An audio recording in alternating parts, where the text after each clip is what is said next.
But training programs in dentistry are so weak. Question. Courses, sorry, your other thing is CE. Courses, sending them out to an outside workshop to learn from other practices. There's never been more opportunities for you from all of the people, not just transitions, all of the people that provide learning for you in multiple methods. Right? In multiple methods. Because not all of you can afford a full-time HR person. You're not a corporation.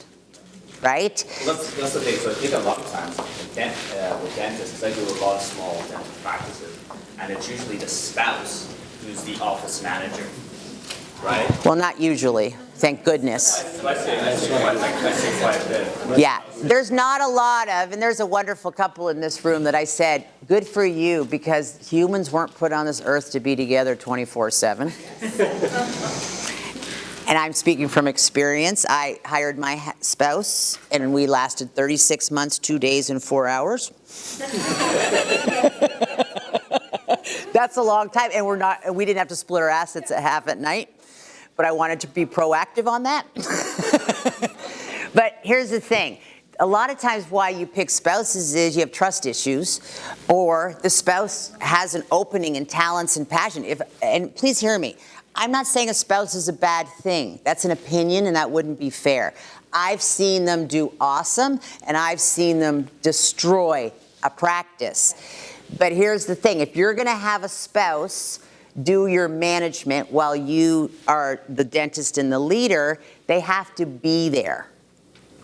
Education-wise and some of you are spouses in here, you want to support your spouse. You know, a lot of industry people, when we get together on the board, we go, wow, there's a lot of male office managers who are spouses of female dentists. I go, of course, because 48% of the dentists are female that graduate now every year. It's going to be, it is what it is, right? So here's the thing.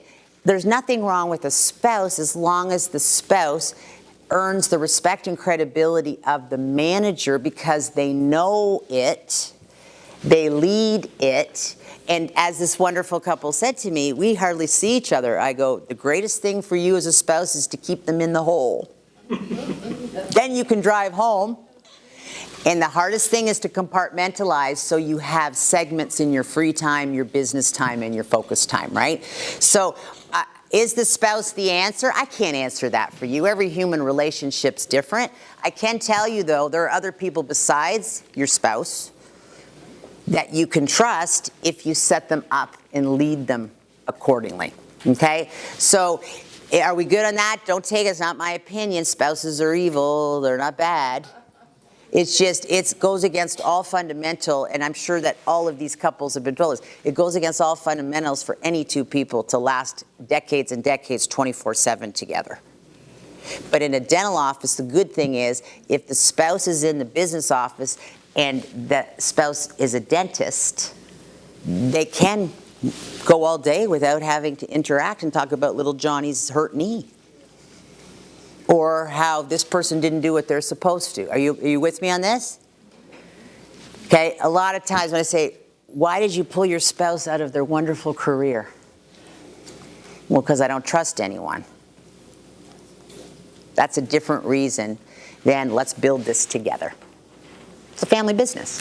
Nothing wrong with that, as long as you know what the roles are, right? As long as you know what the roles are.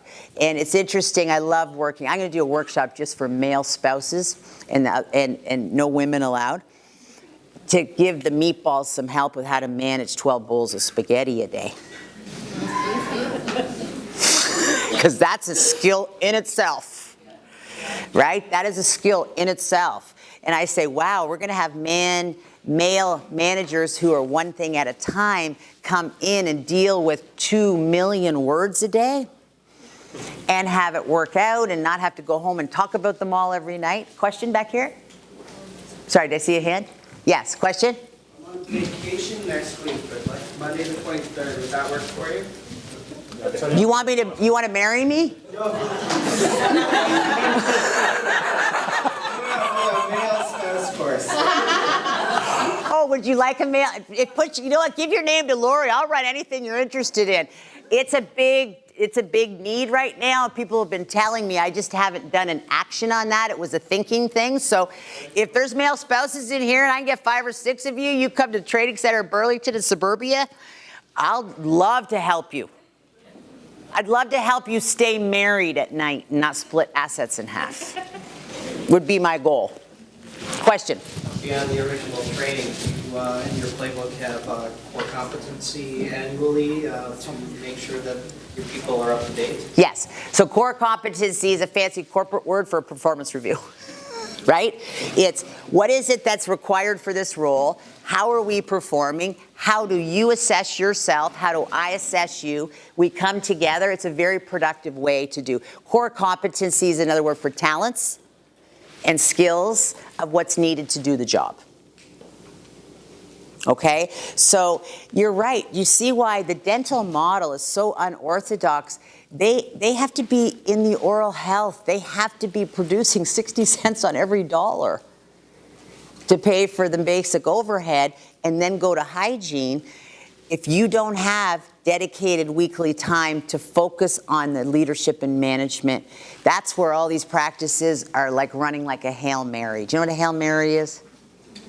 It's a football play with no pictures, no structure. You just throw the ball in the air and you cross your fingers. It's going to land with someone with your shirt.